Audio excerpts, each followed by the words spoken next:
Imagine you're trying to pick the best company to invest in, but every single one of their financial reports is written in a different language. Kind of makes it impossible, right? Well, for decades, that was the reality of global business. Today, we're diving into the special rulebook, IFRS 1. Think of it as the universal translator for companies taking that huge leap to a single global standard for the very first time. So yeah, let's start with the core problem. For the longest time, a company in Japan and a company in Brazil, even in the exact same industry, were, well, you just couldn't compare them directly. Why?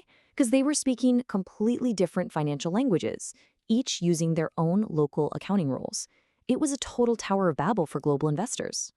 And you can imagine this created a massive challenge. Investors basically had to be experts in dozens of different local standards, all these different gaps or generally accepted accounting principles. It turned the simple act of comparing two companies into this huge global headache. It became super clear that we desperately needed a universal solution. And this slide really nails it. On one side, you've got the old world, previous GAAP. It's this patchwork of country-specific rules that made any kind of direct comparison a real pain. But on the other side, you have IFRS, the International Financial Reporting Standards. With over 140 countries on board now, it's the key to finally getting that true apples-to-apples comparison everyone was looking for. Okay, so you can't just flip a switch and change your accounting overnight. You need a process, right? A guidebook to get you from A to B. And that's exactly what IFRS 1 is. Now, it's really important to get this. This is not your standard for day-to-day accounting. It is a special, one-time use set of instructions designed for one thing and one thing only, making that first critical switch. So who actually uses this guidebook? Well, they're called a first-time adopter. That's the official term.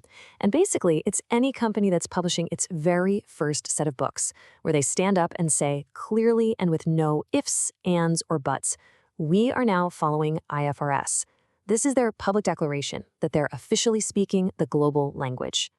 And the whole standard is really built on three main goals. First, and this is the big one, the final product, the financial statements, has to be high quality, transparent, and comparable. That's the whole point of this exercise. Second, it has to give the company a suitable, clean starting point. No dragging old, weird accounting into the new world. And third, a super important reality check. The whole switch has to be practical. It's got to be doable at a cost that doesn't completely outweigh all the benefits. So how does a company actually create this fresh start? Well, the entire process, all the nitty-gritty details, it all hangs on one core principle. The whole game is about creating one single foundational document, an opening IFRS statement of financial position. You should really think of this as day one. It's a snapshot of the company's finances at the very beginning of the first period it's reporting under the new rules. This is the clean slate, the foundation that everything else is going to be built on. Now, the guiding principle here is something called full retrospective application, and it's a massive idea. You essentially have to go back and rewrite your company's financial history as if you had always been using IFRS. Seriously.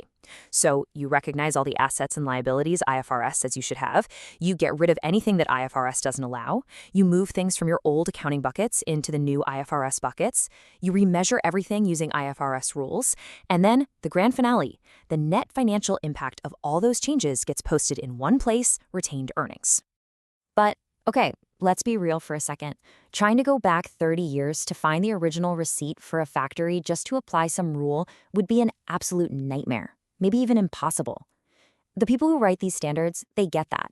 So, to make this whole switch actually practical, IFRS 1 builds in some really important shortcuts. And what's super interesting is that these shortcuts come in two flavors. First, you have exceptions. These are mandatory. You are flat out forbidden from going back and changing certain things. This is usually to prevent companies from using the benefit of hindsight to make themselves look better. Then you have exemptions. These are totally optional. They're like little relief valves a company can choose to use to save a ton of time, money, and effort. Okay, let's make this real. A classic example of a mandatory exception is hedge accounting. You can't look back 5 years with perfect 2020 hindsight and say, oh, you know that transaction? I now declare it was a hedge. No way. The rules forbid it. And for an optional exemption, deemed cost is the perfect example. Instead of trying to find a 30-year-old receipt for a building, a company can just say, you know what, let's just get it valued today, and we'll use that fair value as its cost from now on. It's a massive practical shortcut. All right, so you've followed the big rule, you've used some of the practical shortcuts. you're not done yet. There's one last, absolutely critical piece of the puzzle. You have to explain what you did. This is all about transparency and building trust with your investors. The rules are crystal clear here. You can't just drop a new set of numbers on the table and call it a day. As a first-time adopter, you have to explain, in detail, exactly how moving from your old rules to IFRS changed everything. Your financial position, your performance, the whole shebang. Long story short, you got to show your work.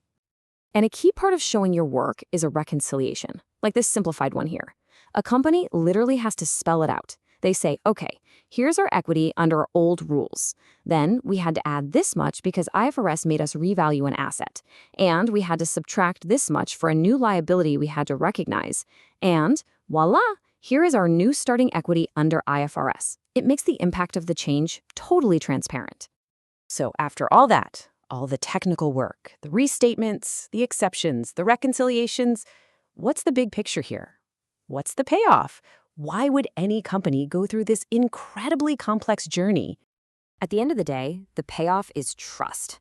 By following the IFRS 1 guidebook, a company ensures that when it finally makes that switch, the financial reports that come out the other side are credible. They provide a solid foundation that investors, lenders, and pretty much anyone can rely on, allowing them to finally make those meaningful global comparisons we talked about. And it all just comes right back around to the standard's core mission, stated right there in paragraph 1. The entire point is to ensure high-quality information that is transparent for users and comparable over all periods presented. IFRS 1 is the bridge that gets companies from their local isolated island to the global mainland. Which leaves us with a pretty big thought. Having a single global language for business definitely promises a more transparent and efficient financial world. But as more and more companies cross that bridge, the real question is, what other amazing possibilities does that unlock? Thanks so much for tuning in.